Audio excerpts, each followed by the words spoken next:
Papo Solto. Oferecimento Pontelli. Todo momento é precioso. Na Rua do Acampamento, Doutor Bozano e Monet Plaza Shopping.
De interesse geral. As pessoas trocam ideias, indicam títulos, contam histórias e principalmente podem viajar nos roteiros contados na tela. E no Papo Solto de hoje eu tenho o prazer de conversar com uma convidada que descobriu a paixão pelo cinema ainda criança. Eu tenho então o prazer de conversar com Bianca Zasso, jornalista e também crítica de cinema, né? Bianca, muito obrigada por ter aceitado o convite. Eu que agradeço. E eu quero saber como que começou tudo isso, ainda criança, com que era 10, 11 anos ou antes disso? Eu acho que eu costumo dizer que o meu primeiro filme, eu não consigo dizer qual foi o meu primeiro filme, porque provavelmente eu era muito pequena. Acho que eu nem sabia ler, nem nada. A minha mãe foi uma pessoa que sempre investiu muito em livros e filmes. Então ela comprava os clássicos da Disney, então eu sempre digo, a minha iniciação no cinema foi pelos clássicos da Disney. Mas eu acho que o primeiro momento em que eu passei a tratar o cinema de uma maneira especial foi pelos 10, 12 anos, que foi quando eu comecei a fazer anotações. Então, eu não me contentava em apenas ver o filme. Eu gostava de ler a caixinha, saber quem era o diretor, num tempo que não tinha Google, então, ou eram revistas de cinema, ou tu tinha que perguntar pra alguém mais velho, que tinha um conhecimento e tal. E aí começou. Eu tenho cadernos e mais cadernos, eu acho que isso ainda deve existir na casa da minha mãe, com anotações, tipo o nome do filme, o diretor e aquelas estrelinhas que são famosas entre das avaliações, mas isso tudo era inconsciente, né? Era mais pra mim, e era legal porque às vezes eu assistia de novo o filme e eu dizia, não, mas eu acho que eu vou tirar uma estrelinha, eu vou colocar uma estrelinha a mais. Assistia novamente, bem coisa de criança, as crianças assistem várias vezes, né? E essa coisa de assistir várias vezes, eu comecei a notar que cada sessão era um filme diferente. Era o mesmo filme, mas era um filme diferente. Eu tirava novas lições daquela história e isso me trouxe uma ideia assim, poxa, cinema não é só diversão. Claro que isso, eu só fui me dar conta mais tarde, né, já adulta, mas desde criança eu já tratava o cinema de uma maneira especial, assim, acho que foi, e muito em função da minha família é muito cinéfila, né, o meu avô, né, tem uma influência grande. O meu avô é o cara que plantou a sementinha da cinefilia em mim, ele hoje ele tá com 87 anos, continua cinéfilo, continua muito exigente com filmes e tal, mas os primeiros clássicos foi ele que me mostrou. E hoje eu digo assim, um dos meus gêneros preferidos é o faroeste. E é por causa dele, porque eu sentava com ele na segunda de noite, tinha umas sessões na Record e na Bandeirantes que passavam faroeste, e ele ficava me dizendo, olha, esse aqui é o John Wayne, esse aqui é o John McCrea, olha essa história, se passa no Velho Oeste americano. Então eu cresci com isso, sabe? Então pra mim é parte da minha infância. Eu digo sempre que eu não consigo lembrar de fases da minha vida sem lembrar dos filmes que eu vi.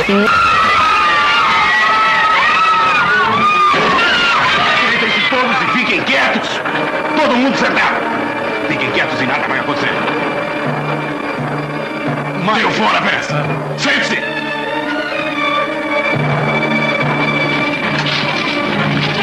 Vamos embora!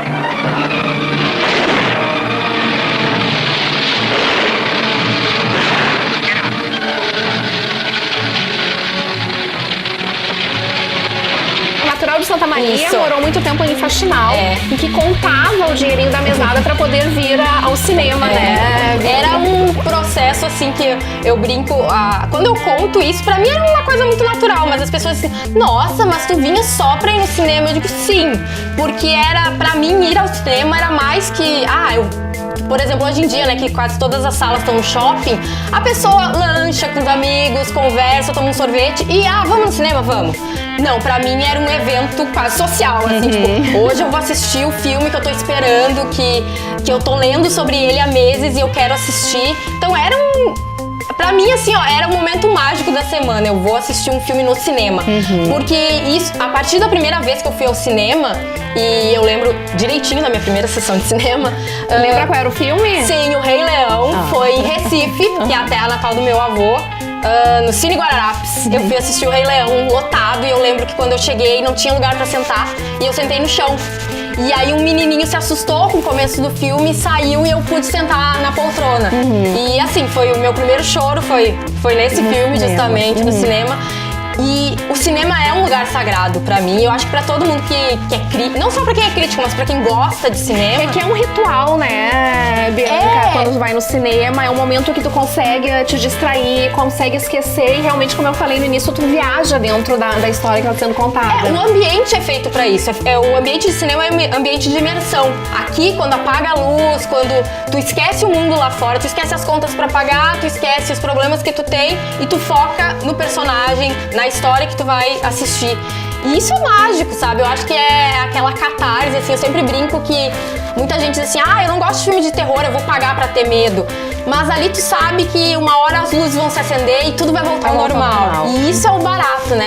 Essa sensação de que tu vai viver aquele medo, mas tu vai voltar pra casa são e salvo, né? E esse ritual, pra mim, assim, eu acho que foi o que fez eu tomar essa decisão, que não foi fácil, de fazer do cinema o meu trabalho. Pois é, então a criança sempre gostou, aí acabou entrando na comunicação, né? Formada em jornalismo e acabou conseguindo fazer o link, então, do cinema com a comunicação, né, Bianca? Consegui porque eu acho que eu sou muito sortuda, porque eu entrei no curso de jornalismo na Unifra e tinha um cineclube na época, vinculado ao curso de jornalismo.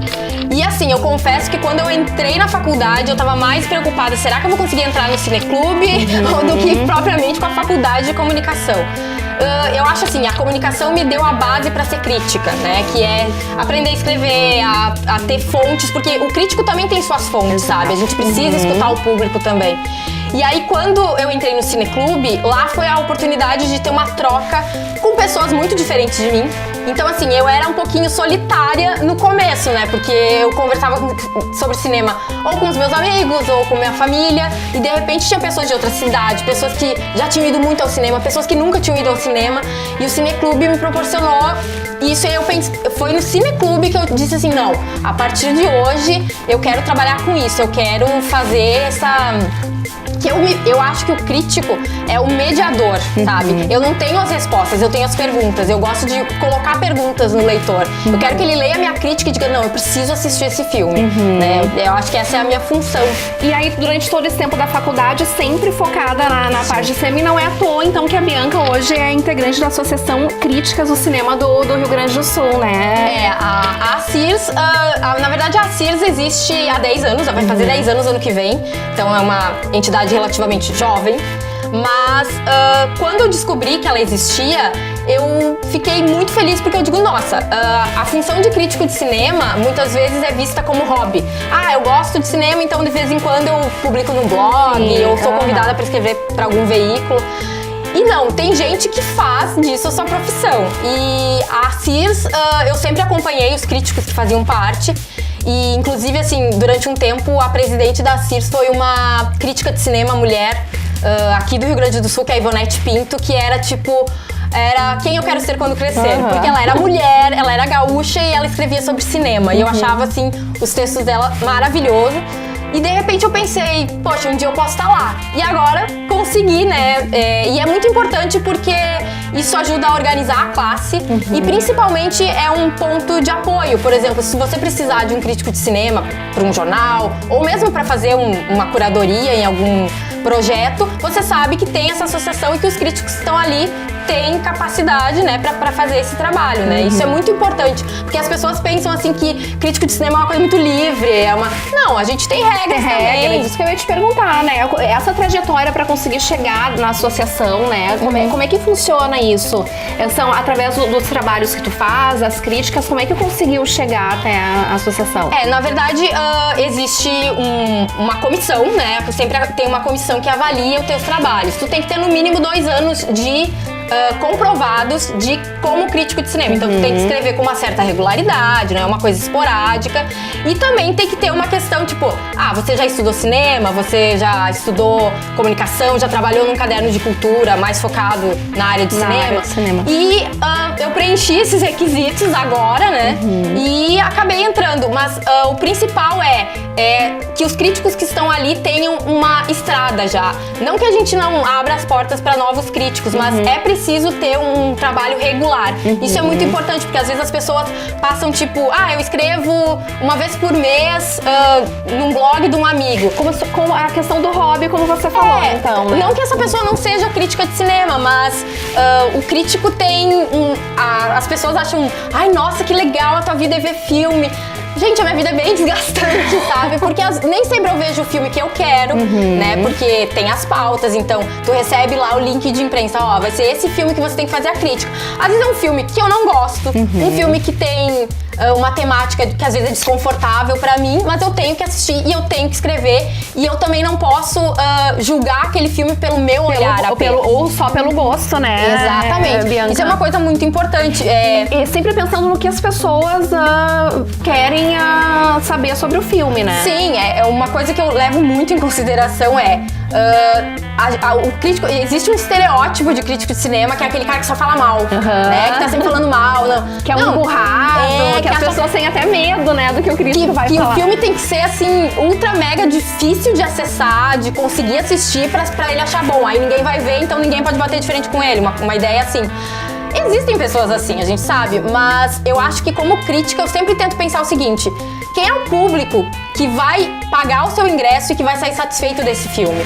Pode ser que não seja eu, sabe? Mas eu tento sempre apontar assim, defeitos e qualidades, e também levar em consideração a vida pregressa, por exemplo, do diretor, né? Então assim, olha, se você gostou do filme anterior dele, esse talvez você não goste, ou esse talvez você vai gostar mais. Porque o papel do crítico eu acho que ninguém lê uma crítica de cinema simplesmente pra saber se é bom ou se é ruim. Ele quer mais informações, uma informação sabe? a mais do filme. E ninguém é obrigado assim, poxa, tá todo mundo falando mal desse filme, mas eu gostei. Não importa, o filme que tu viu é o filme que tu viu, porque filme isso é muito estranho, né? Uma sala de cinema, todo mundo vai ver o mesmo filme, mas ninguém sai com o mesmo filme dentro da cabeça, porque a nossa bagagem cultural... Cada um tem uma percepção, tem um momento que tá assistindo o filme, a nossa vivência. E assim, por exemplo, se eu tenho uma ligação com a temática do filme, é óbvio que ele vai me emocionar muito mais do que alguém que não conhece aquele universo. E isso tem que ser levado em consideração. Eu sempre quando vou escrever, eu tento pensar que a sala de cinema é heterogênea, tem vários tipos de pessoas, várias idades, e isso tem que ser levado em consideração. Ai, tá muito bom esse papo, tá um papo muito solto. A gente vai fazer um rápido intervalo. Em seguida tem mais Bianca e muitas perguntas, né, Bianca? A gente vai estar discutindo também a questão que são poucas mulheres críticas de cinema no mundo inteiro, não é só no Brasil. A gente vai estar falando essas questões, os filmes que ela mais gosta e também, claro, indicações, né? Então fique com a gente, em seguida a gente volta com mais Papo Solto.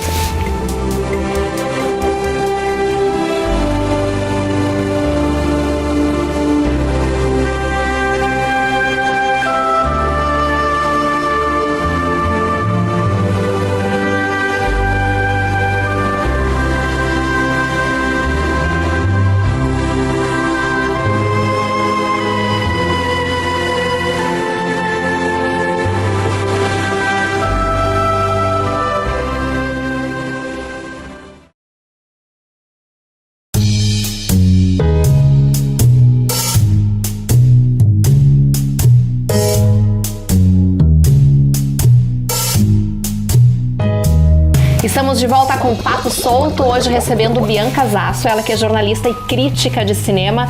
Um bate-papo muito bacana, tem uma bagagem, né, de histórias de vida muito bacana, né, Bianca? Agora, essa questão das mulheres como críticas de cinema, infelizmente, os homens ainda dominam esse setor, né? É uma realidade mesmo no mundo inteiro isso acontece. Até a gente eu tava conversando esses dias com uma amiga minha que é diretora de fotografia e ela é uma das poucas mulheres na cidade dela que é diretora de fotografia. O mundo do cinema é muito masculino, né? Eu costumo dizer que na verdade houve uma invasão masculina, isso é legal. Eu gosto sempre de citar isso. Dizem que o primeiro cineasta de ficção foi o Georges Méliès. Ele fez um filme, seria o primeiro filme de ficção, em 1912. Daí, um historiador descobriu um filme feito por uma mulher, de 1907. E esse filme, inclusive, é colorido, porque ela pintou o negativo. Tem efeitos especiais, tem tudo que o filme do Méliès tinha, só que alguns anos antes. Então, depois que a gente tem essa informação, é de se pensar que o cinema de ficção nasceu pelas mãos de uma mulher. E hoje em dia, todo mundo lembra do Méliès e ninguém lembra dela, que é a Alice Guy Blaché. Né? Eu sempre gosto de dizer o nome dela porque agora ela tá, digamos, em voga, porque saiu um documentário que chama E a Mulher Criou Hollywood, que fala justamente dela e de outras pioneiras do cinema. Porque o cinema, quando começou, não era arte, era puro entretenimento e era uma máquina de fazer dinheiro, né? As pessoas montavam seus cinemas pra ficar ricas e não simplesmente porque, gosto de cinema e tal. E a partir do momento em que o cinema virou um negócio, que começou a dar muito dinheiro, ou seja, virou uma indústria, os homens tomaram conta e disseram, tá, mulherada, agora a gente sabe de negócios, vocês sabem de outras coisas. Fica um pouquinho ali de lado. Inclusive, aí tu falou em Hollywood, muitas atrizes em Hollywood, elas estão à frente disso, né? De ter mais mulheres na parte de produção, edição e principalmente na direção de filmes. E essa pressão no mundo cinematográfico tá acontecendo, né? Tanto é que o filme Mulher Maravilha, a diretora é uma mulher, tem um outro também que entra em cartaz em 2019. Então, aos poucos, tá mudando esse cenário, né? As mulheres sempre dirigiram, mas eu acho que quase sempre é muito difícil você perguntar assim, qual é seu cineasta favorito? Provavelmente a pessoa vai dizer um homem, né? Por quê? Porque eles estão em maior número. Mas isso não quer dizer que não tenham mulheres na direção. Existem muitas mulheres na direção. Tem muita mulher diretora aqui no Brasil. Se a gente parar pra pensar que o último filme que levou o nome do Brasil pro exterior, Festival de Berlim, Festival de Veneza, foi dirigido por uma mulher, que é o Que Horas Ela Volta, que é da Ana Mui Laerte. Poxa, o nome do Brasil tá lá fora pelas mãos de uma mulher. E essa parte de mulher no cinema também tá na crítica, né? Porque a maioria dos grandes críticos são homens. Existe a Pauline Kael, que é uma mulher que escreveu vários livros.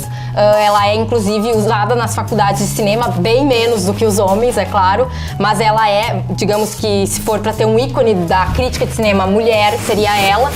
Mas existe mulher escrevendo sobre cinema. O problema é que, às vezes, entre tantos homens para serem chamados, eles chamam aquela lista enorme de homens e esquecem da gente. Né? E por ser homens, eles mudam a crítica por um homem quando ele faz a avaliação e quando uma mulher faz, Bianca? Tem gente que diz que não, mas eu discordo, porque uma coisa, por exemplo, eu sou uma mulher que gosta muito de filmes de ação.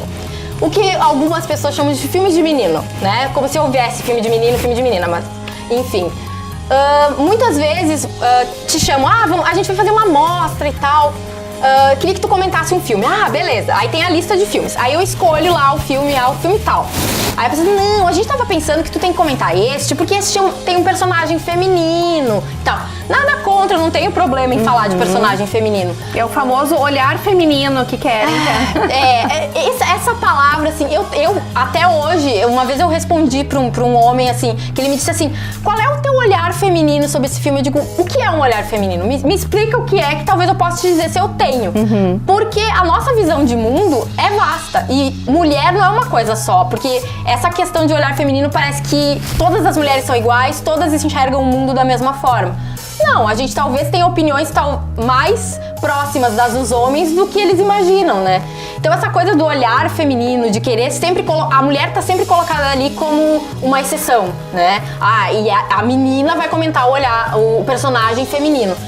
Antes de qualquer coisa, eu sou crítica de cinema e eu sou capaz de falar sobre qualquer filme, sabe? E eu acho que com pesquisa, com estudo, tu consegue falar de qualquer assunto. Isso me incomoda bastante e eu acho que depois que eu entrei pro Coletivo Elviras, essa minha visão passou a ser mais incisiva. Eu antes ficava muito ficava até meio envergonhada quando alguém me convidava pra falar sobre cinema. Dizia, não, mas a gente quer que tu fale da mulher. Aí eu dizia, tá, então eu falo da mulher. E acho que depois do Elviras eu passei a me impor, não, mas eu também queria falar desse personagem masculino, porque eu acho ele machista, ou porque eu acho que ele é muito próximo do que o diretor pensa sobre o que é uma mulher. Conta pra gente um pouquinho o que é o Elviras, então, pra quem tá nos acompanhando de repente não conhece, né? Que é um espaço muito importante que existe, né? Assim, o Elviras é um coletivo, Elviras, Coletivo de Mulheres Críticas de Cinema. Estamos no Facebook, estamos em todas as redes sociais. É bem fácil de achar, bem fácil de achar. O Elviras nasceu, na verdade, num festival de Brasília. Algumas críticas de cinema, Flávia Guerra, Cecília Barroso, a Samantha Brasil também, se encontraram e num papo solto, elas chegaram à conclusão de que, poxa, às vezes parece que os homens não enxergam a gente como crítica. Um monte de gente que eu encontro diz, não tem mulher escrevendo sobre cinema, pô, eu conheço a fulana, ciclana, e que começaram a listar vários nomes. E aí, poxa, por que a gente não se reúne? Por que a gente não faz um coletivo pra mostrar pro mundo? Olha aqui, ó. Nós estamos aqui. Estamos aqui, temos capacidade e existimos, sabe? Porque às vezes parece que a crítica de cinema mulher vai surgir, tipo, uma lá no interior de não sei aonde. Não. Tanto que o coletivo começou em janeiro deste ano e a gente já conta 106 mulheres de todas as regiões do país, né? Então, assim, tem gente no Amazonas escrevendo, tem gente no Nordeste, tem aqui no Rio Grande do Sul. Então, assim, o Coletivo Elviras, na verdade, é legal explicar o nome, por que é Elviras, né? A primeira mulher a escrever sobre imagens e movimento foi a Elvira Gama. Ela tinha uma coluna no Jornal do Brasil. E ela, então, digamos que foi a primeira mulher crítica de cinema. E baseado nesse nome, a gente, então somos todas Elviras, somos filhas, né, da Elvira Gama, que estão aí levando adiante a ideia dela de pensar o cinema, né. E o coletivo, assim, abrange, tem meninas que estão começando agora, que fazem vídeo, tem meninas que só escrevem, nem todo mundo é jornalista ali, tem meninas, por exemplo, na formação da moda, trabalhando figurino. O crítico de cinema não precisa vir exatamente da comunicação, né? É uma exigência, não, né? Não, é muito engraçado porque às vezes as pessoas uma vez uma menina disse assim, eu gostaria muito de escrever sobre cinema. Que faculdade eu faço pra escrever sobre cinema? Eu disse, olha, você pode fazer a faculdade de cinema, você também pode fazer jornalismo. A maioria é jornalista, né? Começa ali escrevendo, aí começa a escrever sobre cultura e vai indo pro cinema e vai se encaminhando.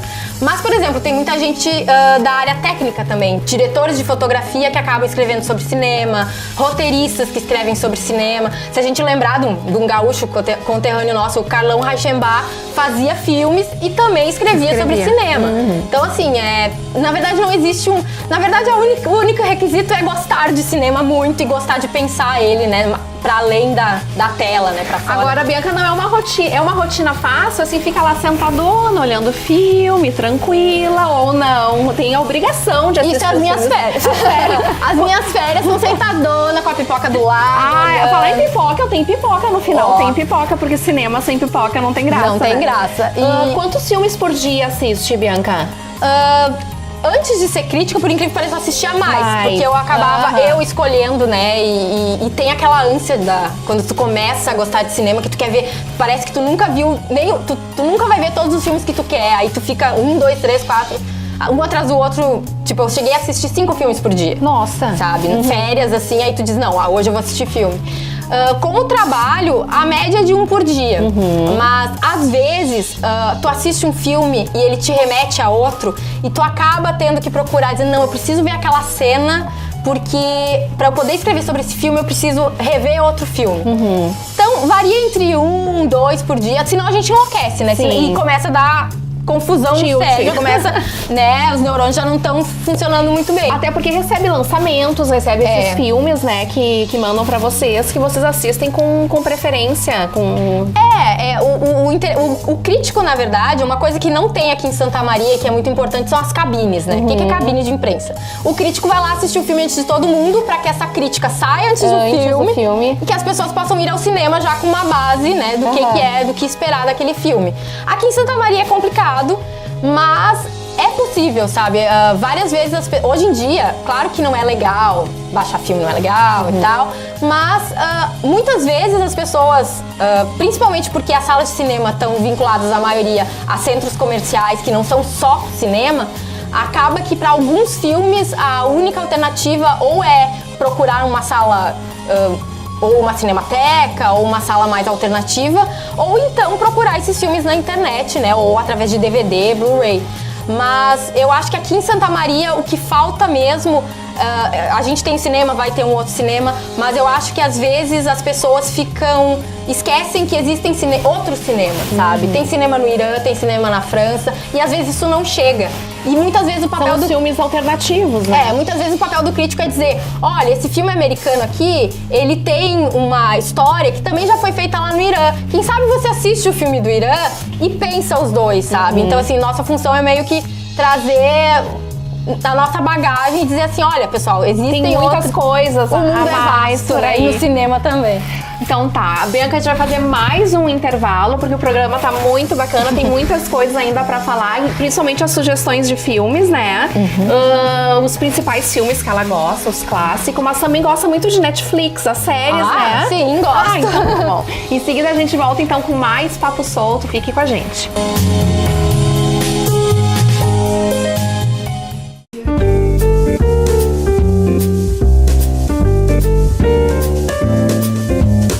Estamos de volta com o Papo Solto, hoje conversando com a crítica e jornalista de cinema, Bianca Zasso. Bianca, a gente estava conversando no outro bloco, né, a respeito dos principais filmes, do que mais gosta. Eu sei que tem um gosto também para os filmes japoneses, é isso mesmo?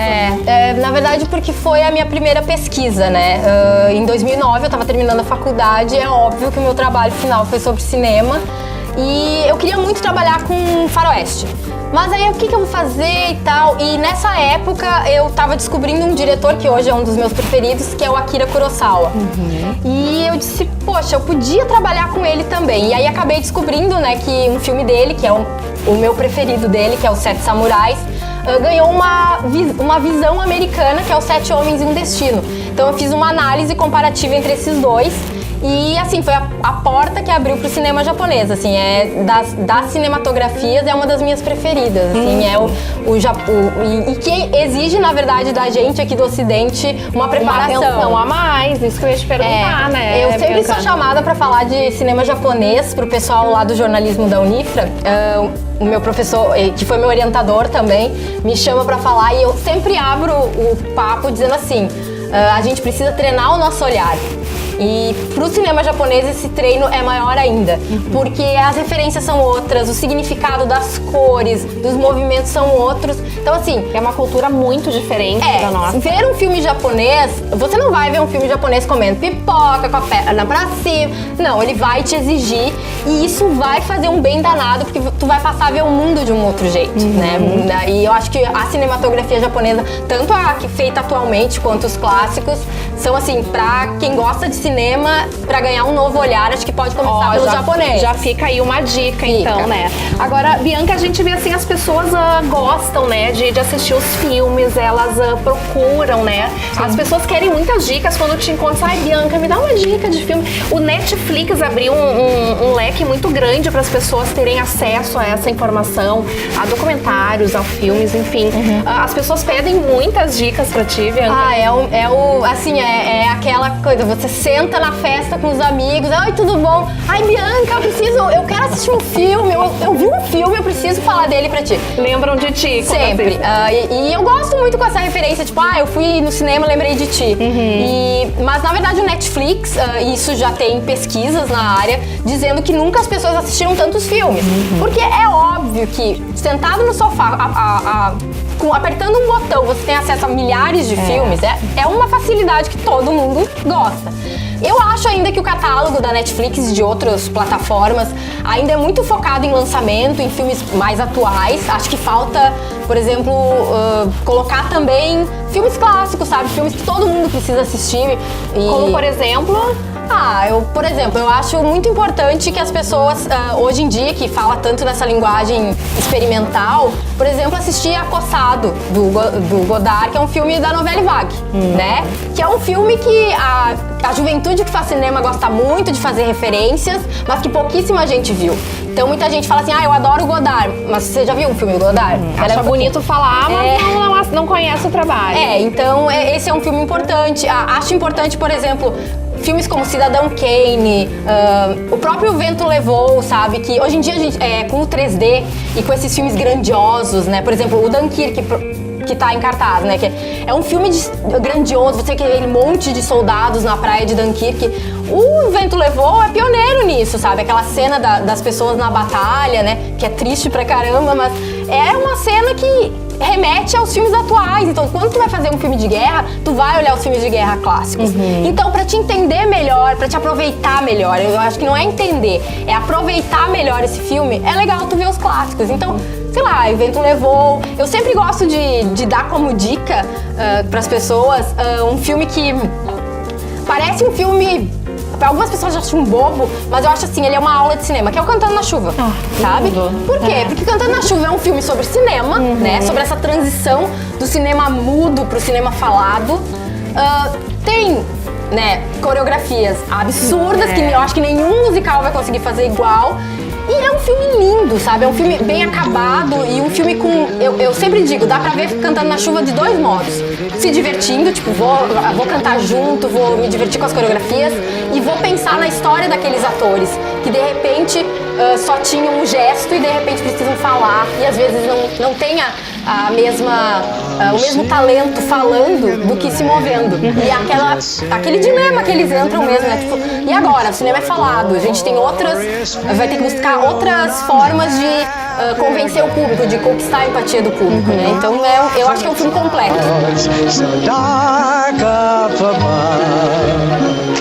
The sun's in my heart and I'm ready for love. A gente voltando nessa questão, o cinema é a educação, sem dúvida, né? Mas a gente tem essa geração agora que tem, por exemplo, essas plataformas onde tinha milhões, né, de opções. Eu penso que em casa a gente tem que orientar as crianças, principalmente, né, para não se perder, por exemplo, esses clássicos. Porque se deixar, essa geração não vai conhecer ou não vai querer assistir, né? Com certeza. Eu sempre digo... Até mesmo, desculpa te cortar, mas a questão da locadora, né? A minha menina, quando entrou a primeira vez numa locadora, ela tem 6 anos, ela ficou encantada com a locadora. A locadora vazia, já amei ela. Ninguém mais frequenta muito a locadora, mas tem aquela questão. E ela ficou encantada, ela ama ir na locadora. Porque locadora, eu acho assim, o que se perdeu com o Netflix, que a locadora nos dava, era a troca. Então tu chega, às vezes o dono da locadora já te conhece. Exato. Cara, chegou um filme que tu vai adorar. E aí tu conhecia pessoas, fazia amigos e ali. A frustração de chegar e o filme não estar, isso é muito bacana também. Às vezes chega, não tá o filme, já fica locado. E vai querer ir no outro dia buscar. Então assim, esse ambiente, porque o ambiente da locadora é muito cinéfilo. Eu acho que as pessoas... Se você perguntar pra qualquer cinéfilo, assim, talvez da minha geração ou anterior, todos eles vão dizer, locadora é o lugar da troca, mais que cinema. Tu frequenta a locadora ainda? Ainda frequento. Muitas vezes, assim, eu quero ver aquele clássico e tu pensa, eu posso baixar, mas eu quero DVD. Eu quero ir buscar. É até um ritual, né? Tipo, eu pelo menos era assim, eu ia devolver o filme e eu pensava, ai meu Deus, vou ter que devolver, mas eu queria ver de novo. Será que não pago mais uma diária? Vou ficar mais um pouco com o filme em casa. Essa troca se perdeu com a Netflix, né? Mas eu acho muito importante porque, assim, às vezes alguns pais acham assim, eu vou botar qualquer filminho pra entreter aquela criatura por algumas horas, porque eu preciso, sei lá, trabalhar. Eu entendo, o tempo pede isso, mas por que não tirar um tempinho e dizer assim, filho, o que tu acha desse filme? Olha essa personagem, sabe? Pensar num clássico, talvez. Eu sempre penso, eu gostei muito e assim, eu sou aquela assim que fica cuidando das pessoas na fila do cinema, né? Você vem do jornalismo também, de cuidar a vida que tá acontecendo em volta. E eu fui assistir Moana, que aliás, fica como dica, Moana, um mar de aventuras incrível. E fui assistir, eu saí do cinema e tinha uma menininha com a mãe na minha frente e ela disse assim, mãe, você viu que o cabelo dela é igual o meu? Olha que legal, mãe, balança igual o meu cabelo. Parece uma frase de criança, mas, poxa, ela se identificou com a personagem. Ela se viu na tela, né? Então, assim, não é a princesa que ela sempre viu que talvez ela dissesse, eu quero ser aquela princesa, mas aquela princesa não tem nada a ver comigo, né? Então, eu acho que por que não conversar e dizer assim, tá, então vamos procurar outros filmes que as meninas sejam parecidas com você? O que a Disney fez de trazer as princesas um cabelo crespo, por exemplo, Claro. o cabelo vermelho também, que acaba influenciando e ajudando muitas meninas. Eu sempre digo que eu sou uma fã da Disney, assim, essa fase eu não superei ainda. As princesas da Disney continuam. E, por exemplo, eu gosto muito da Elsa. Porque a Elsa, primeiro, é uma princesa sem príncipe, ela se vira sozinha. E ela tem seus próprios poderes, ela tem seus dilemas, ela também não é perfeita, intocável.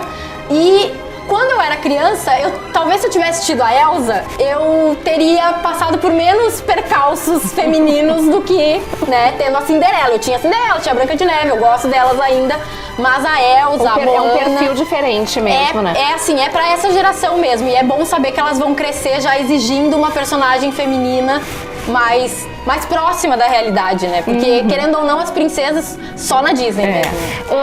Bianca, tem o Bia na Toca, né? A gente vai estar mostrando alguns trechinhos também. Muito legal esse projeto, onde tu pode estar falando de cinema de uma forma bem aberta, bem informal. Todo mundo consegue entender, porque às vezes o crítico de cinema usa uma linguagem que a gente fica ali, ó, pensando e não entende. E o Bia na Toca é um projeto muito bacana. Eu digo que o Bia na Toca foi o melhor presente que eu ganhei esse ano, que foi um convite dos meus amigos lá da Toca Audiovisual. Eles viviam dizendo, Bia, tem que fazer um projeto com a gente, e nasceu o Bia na Toca. E assim, eu preparar o Bia na Toca, escolher os filmes. Muitas vezes o filme é escolhido na hora, né? Tipo, eu vou falar desse aqui. Ou eu acabo de assistir e digo, não, eu vou pra gravação agora, eu vou falar dele. Eu tento, assim, o Bia na Toca, eu quero que, assim, que seja dos 8 aos 80. Eu quero que qualquer pessoa que acessa ali no Facebook ou no YouTube os vídeos, assista, tenha uma ideia do que é o filme, mas eu sempre cuido, ou pra não dar spoiler, né? Mas principalmente assim, ó, dar o meu olhar sobre o filme. E eu adoro quando as pessoas dizem assim, mas eu não concordo que tu disse que tal personagem é o vilão da história. Eu acho que o vilão é o outro. Isso eu acho muito legal, porque me traz bagagem e principalmente me traz a troca. Eu acho que eu gosto de cinema porque eu gosto da troca que vem depois, sabe? E o Bia na Toca tem me trazido, assim, ótimas, o feedback tem sido maravilhoso e é muito legal, assim, às vezes as pessoas me perguntarem se eu sou a menina da Toca.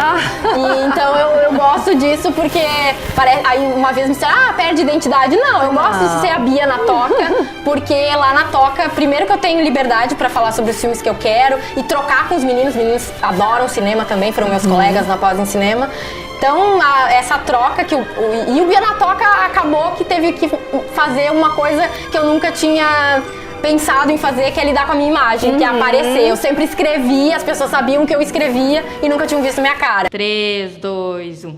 Parou o café? Parou o ar? Tá. Oi, gente, tudo bom? Hoje a gente vai continuar a lista de indicações do pessoal aqui da Toca Audiovisual. E hoje, eu concordo muito com essa indicação do Dudu Lobato, que é o Aquários, do Kleber Mendonça Filho. Projetos, então, pela frente, preparação pro mestrado. Quero muito fazer mestrado, acho que a gente tem que levar o cinema pra academia também, né? É importante, porque ele ainda é visto como não um tema de pesquisa, né? Mas algo que pode ser pesquisado em outra temática. Eu quero pesquisar mesmo o cinema. E também continuar com a Bia na Toca e, assim, eu quero levar o cinema para as pessoas. Esse é o meu grande projeto. Em tudo que eu faço, eu sempre penso que eu quero levar o cinema para as pessoas. Amei te conhecer, amei conversar contigo. Foi muito legal o programa e a gente não pode encerrar esse programa falando sobre cinema e tem que ter pipoca, produção, por favor. Pipoquinha, olha só. Será que tem alguma relação? Pipoca e cinema, tem alguma história? Eu acho incrível porque é muito barulhento, né? Pois então, faz tanto barulho, a gente da pipoca, mas quando tu assiste os teus filmes trabalhando, tem que ter a pipoca ou não mais? Tem que ter café pra poder, né, abrir as ideias. Mas quando eu tô me divertindo, eu gosto de uma pipoca. Uma pipoca. E a gente vai assistir um dos filmes preferidos, então, da Bianca. E o Papo Solto de hoje vai ficando por aqui, né? Beijo. Beijo. E a gente vai assistir, então, um filmezinho. Até mais. Tchau. Ué.